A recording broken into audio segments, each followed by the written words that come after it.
Hello students, vector calculus में आज हम पढ़ने वाले हैं पीस वाइज स्मूथ कर्व के बारे में। तो आज इस वीडियो में हम ये जानेंगे कि पीस वाइज स्मूथ कर्व का आखिर मतलब क्या होता है और पीस वाइज स्मूथ कर्व के बेस पे एक इंपॉर्टेंट न्यूमेरिकल कैलकुलेट कर देंगे, जिससे करके पीस वाइज स्मूथ कर्व के सारे कंसेप्ट क्लियर हो जाए।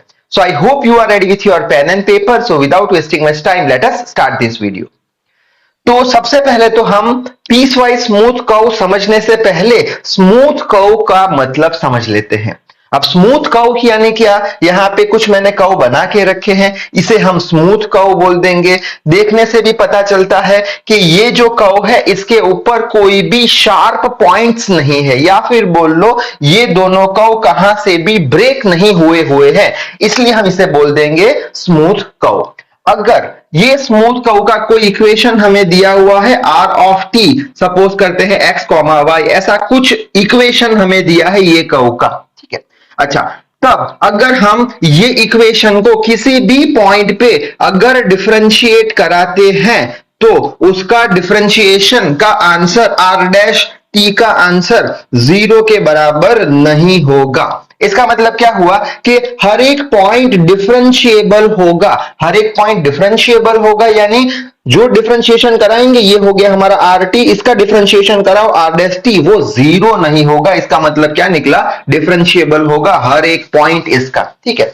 उसी तरीके से यहां पे भी हम देख सकते हैं कि अगर कोई इक्वेशन आर ऑफ टी देखे रखा है तो हर एक पॉइंट पे हम क्या बोल देंगे, जो इक्वेशन है वो डिफरेंशिएबल है यानी आर डैश टी, इसका डिफरेंशिएशन 0 के बराबर कभी भी नहीं होगा। ऐसे कर्व को हम स्मूथ कर्व बोल देंगे जिसके पास कोई भी शार्प एजेस नहीं होगी, ठीक है। स्मूथ कर्व का मतलब समझ में आ गया। तो याद रखना ये वाला पॉइंट, स्मूथ कर्व यानी क्या, कोई इक्वेशन दिया हुआ है आर ऑफ टी कर्व के लिए, ठीक है, तो हर एक पॉइंट पे हम ये इक्वेशन को डिफरेंशिएट करा पाएंगे, यानी आर ऑफ टी का डिफरेंशिएशन आर डैश टी कर दिया, डिफरेंशिएशन हो रहा है हर एक पॉइंट पे, तो नॉट इक्वल्स टू 0। तो ये कंडीशन हो गई किसकी, स्मूथ कर्व की, ठीक है। हमें तो क्या समझना है, पीस वाइज स्मूथ कर्व।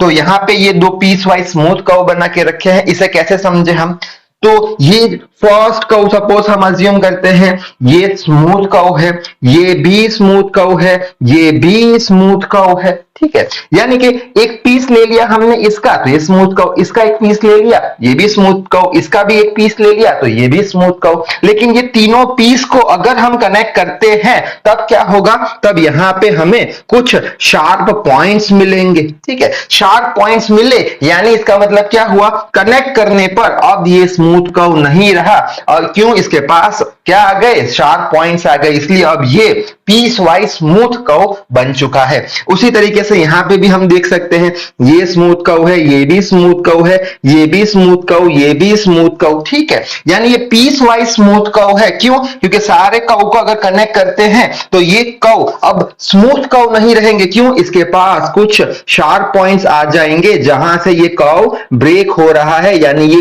कुछ पीस मिल रहे हैं हमको, तो इसे हम पीस वाइज स्मूथ कर्व बोल देंगे, ठीक है। अच्छा, अब सपोज करते हैं कि ये जो कर्व है उसका कुछ इक्वेशन हमें दिया है आर ऑफ टी करके, ठीक है। ये स्मूथ कर्व है यानी हर एक पॉइंट पे अगर हम डिफरेंशिएशन लेते हैं तो वो 0 के बराबर नहीं आएगा, कहां पे भी हमें 0 के बराबर आंसर नहीं मिलेगा इसके डिफरेंशिएशन का, क्यों, क्योंकि ये इंडिविजुअल कैसा कर्व है, स्मूथ कर्व है, स्मूथ कर्व की ये रही कंडीशन।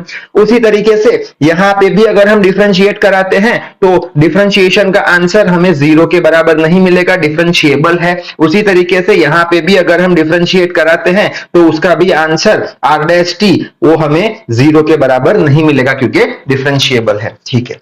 अब बात आती है शार्प एजेस की, तो ये शार्प एक एज हो गई, ये हो गई, ये हो गई। यहां पे अगर हम आर डैश टी की वैल्यू फाइंड करें, यानी ये जो इक्वेशन है उसका डिफरेंशिएशन कराए, तो वो डिफरेंशिएशन होगा नहीं शार्प एज पे या शार्प पॉइंट पे, यानी डिफरेंशिएशन होगा नहीं, यानी इसका मतलब क्या हो गया, डिफरेंशिएशन किसके बराबर आ जाएगा, 0 के बराबर। यहां पे भी आर डैश टी का वैल्यू 0 आएगा, डिफरेंशिएशन होगा नहीं, यहां पे भी आर डैश टी का वैल्यू 0 आ जाएगा, डिफरेंशिएशन होगा नहीं।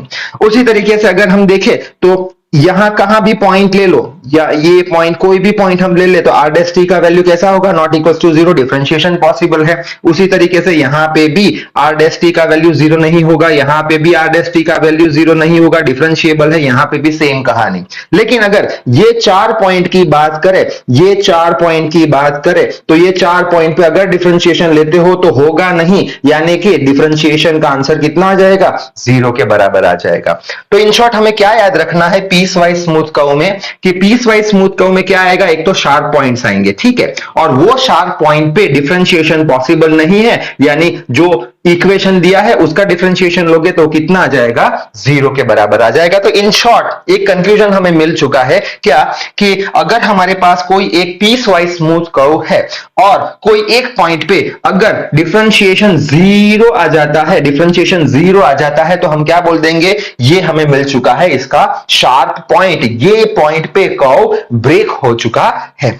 अब यही चीज और अच्छे से समझेंगे जब हम एक न्यूमेरिकल सॉल्व कर देंगे। तो जल्दी से स्क्रीनशॉट ले लो। तो अब तक हमने देखा कि पीस वाइज स्मूथ कर्व में शार्प पॉइंट्स होते हैं, यानी यहां शार्प पॉइंट यानी क्या, जहां से कर्व ब्रेक होता है, और शार्प पॉइंट पे हम क्या बोलेंगे, जो कर्व का इक्वेशन है r ऑफ टी, उसका अगर डिफरेंशिएशन लेते हैं तो वो पॉसिबल नहीं है, होगा नहीं, यानी r डैश टी का वैल्यू क्या मिल जाएगा, हमें जीरो मिल जाएगा। यानी r dash T equal to zero क्या बताएगा कि ये पॉइंट पे कर्व कैसा है, स्मूथ नहीं है, पॉइंट कैसा है, शार्प पॉइंट है, यहां से कर्व टूटा हुआ है, यानी ये कौन सा हो गया हमारा पीस वाइज स्मूथ कर्व, ठीक है। अब यही कॉन्सेप्ट को पकड़ के ये न्यूमेरिकल सॉल्व करते हैं। तो न्यूमेरिकल क्या है, determine the intervals for which the given curve r of t is equal to 3 cos cube t, 3 sin cube t is smooth on 0, 2 pi intervals. अब ये क्या बोलना चाहता है पहले तो वो समझ लेते हैं। तो इसमें ये बोला गया है कि यहां पे पहले तो क्वाड्रेंट बना देते हैं, ठीक है, ये हो गया हमारा 0, ये सपोज पाई बाय 2, ये पाई और ये 3 पाई बाय 2, और ये हो गया हमारा 2 पाई, ठीक है। तो यहां पे एक कर्व का इक्वेशन दिया हुआ है हमें, ठीक है, और क्या पूछा है कि 0 से लेके 2 पाई इंटरवल में, 0 से लेके 2 पाई इंटरवल में कौन से इंटरवल के बीच में ये कर्व स्मूथ है, यहां पे लिखा है determine the intervals for which the given curve this is smooth, यानी 0 से लेके 2 पाई इंटरवल में, ये पूरा एक सर्कल 0 से लेके 2 पाई इंटरवल में कौन से इंटरवल के बीच में ये दिया गया कर्व स्मूथ है। एज फॉर एग्जाम्पल ऐसा हम अज्यूम करते हैं कि सपोज 0 और पाई बाई 2 के बीच में ये कर्व स्मूथ है, 0 और पाई बाई 2 के बीच में कर्व स्मूथ है। अब क्वेश्चन आएगा कि 0 और पाई बाई 2 के बीच में स्मूथ है, इसका मतलब 0 और पाई बाई 2 ये दोनों पॉइंट पर क्या मिल रहे हैं, शार्प पॉइंट्स मिल रहे हैं। तो यहां दोनों पे शार्प पॉइंट मिल रहे हैं, यानी ये दोनों पॉइंट पे ये जो कर्व है उसका डिफरेंशिएशन 0 आना चाहिए, ठीक है। तो एक आंसर हमें मिल जाएगा कि भाई 0 और पाई बाई 2 के बीच में स्मूथ है। सपोज करते हैं पाई और 3 पाई बाई 2 के बीच में कर्व स्मूथ है, इसका मतलब क्या हुआ, पाई और 3 पाई बाई 2 पे हमें शार्प पॉइंट मिल रहे हैं, यानी पाई और 3 पाई बाई 2 पे अगर हम r डैश t ढूंढे, इसका डिफरेंशिएशन कराए तो पाई पे 0 आना चाहिए, 3 पाई बाई 2 पे 0 आना चाहिए। तो आंसर क्या हो जाएगा, पाई और 3 पाई के बीच में ये कर्व स्मूथ है, ठीक है। अब न्यूमेरिकल सॉल्व करते हैं तो और अच्छे से समझ में आएगा। तो कैसे सॉल्व करें, एक चीज तो कंफर्म है, हमें क्या ढूंढना पड़ेगा, r डैश t तो ढूंढना ही पड़ेगा, r डैश t से ही तो पता चलेगा कि कर्व ब्रेक है या नहीं, ठीक। तो सबसे पहले तो ये rt है हमारा, तो यहां लिख देते हैं rt is equals to 3 cos cube t, 3 sin cube t, ठीक है। अब हमें तो क्या चाहिए, r डैश t चाहिए, तो इसे डिफरेंशिएट करा देंगे विद रिस्पेक्ट टू t। सो r dash t is equals to, इसका डिफरेंशिएशन क्या होगा, ये तो 3 एज इट इज हो जाएगा, ये क्या हो गया x क्यूब हो गया, ये पूरा टर्म x क्यूब का डिफरेंशिएशन क्या होगा, x क्यूब का डिफरेंशिएशन 3x स्क्वायर, ठीक है, 3x स्क्वायर। तो ये लिख लेंगे 3x स्क्वायर, तो लिख लेते हैं यहां पे 3, ये cos स्क्वायर t, ठीक है। अब cos t का भी तो डिफरेंशिएशन करना पड़ेगा, cos t का डिफरेंशिएशन हो जाएगा माइनस sin t, ठीक है।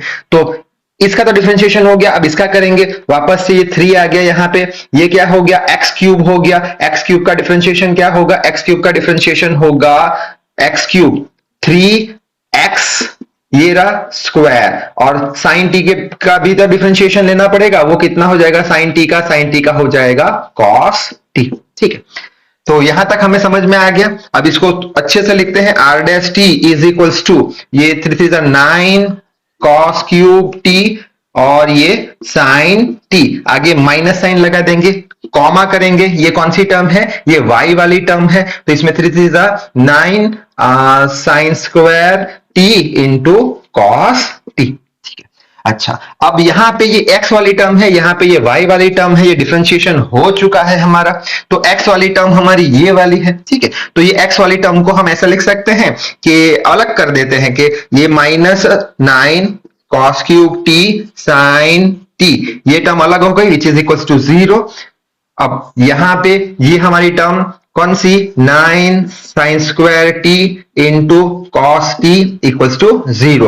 अब क्वेश्चन आएगा कि सर इसके बराबर तो आर डैश टी है, तो आपने तो 0 ले लिया, इसके बराबर तो क्या है, आर डैश टी है, आपने तो 0 ले लिया। अब 0 क्यों लिया मैंने, क्योंकि मैं ऐसा अज्यूम कर रहा हूं ये आर डैश टी जो है उसका वैल्यू अगर 0 है, अगर 0 है तो इससे जो भी पॉइंट हमें मिलेगा, इससे जो भी पॉइंट मिलेगा वो कौन सा पॉइंट मिलेगा, शार्प पॉइंट मिलेगा। यहां पे लिखा है R dash T equals to 0, तो मैंने क्या कर लिया, ये आर डैश टी है, इसको 0 से इक्वेट कर दिया, यानी मैं क्या ढूंढना चाहता हूं, मैं शार्प पॉइंट ढूंढना चाहता हूं। ठीक है, उसी तरीके से यहां पे भी ये R dash T equals to 0 हो गया, मैं शार्प पॉइंट ढूंढना चाहता हूं, यानी जो भी आंसर मिलने वाला है हमें, जो भी आंसर मिलने वाला है वो किसके आंसर मिलेंगे, शार्प पॉइंट के आंसर मिलेंगे।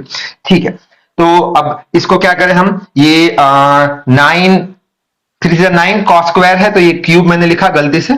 अच्छा, तो ये -9 यहां पे भी कॉस स्क्वायर आएगा, तो कॉस स्क्वायर को कैसे लिख सकते हैं हम, 1 माइनस साइन स्क्वायर टी, और ये क्या हो गया, साइन टी इक्वल्स टू 0।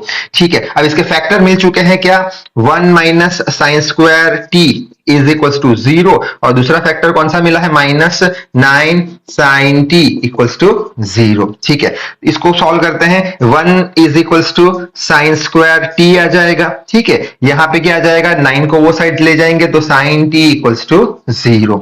यहां पे क्या होगा, साइन स्क्वायर है तो मैं बोल दूंगा कि साइन टी, स्क्वायर रूट निकाल रहे हैं, sine T is equals to क्या आ जाएगा, प्लस और -1। उसी तरीके से यहां पे क्या आ जाएगा, T is equals to sine inverse 0, sine को वो साइड ले गए। ठीक है, यहां पे क्या आ जाएगा, T is equals to sine inverse plus और -1। ठीक है, अच्छा, अब साइन की value t is equals to, sine की वैल्यू +1 कहां पे होगी, तो साइन की वैल्यू मैं बोलूंगा +1 π/2 पे होगी, तो यहां पे लिख लेते हैं t का वैल्यू π/2 हो सकता है।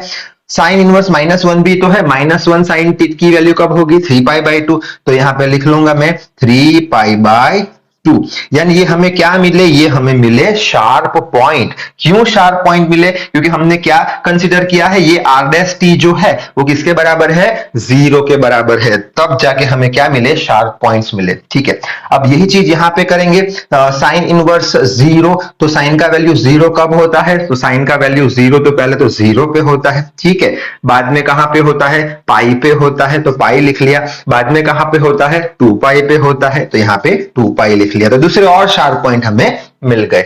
अब सेम प्रोसीजर यहां पे करेंगे, तो यहां पे भी 9 साइन स्क्वायर टी को क्या लिखेंगे, 1 minus cos square T into cos T equals to 0, यहां पे भी फैक्टर मिल चुके हैं, ये रहा पहला तो 1 minus cos square T is equals to 0, और दूसरा फैक्टर है 9, ये 9 कॉस टी इक्वल्स टू 0।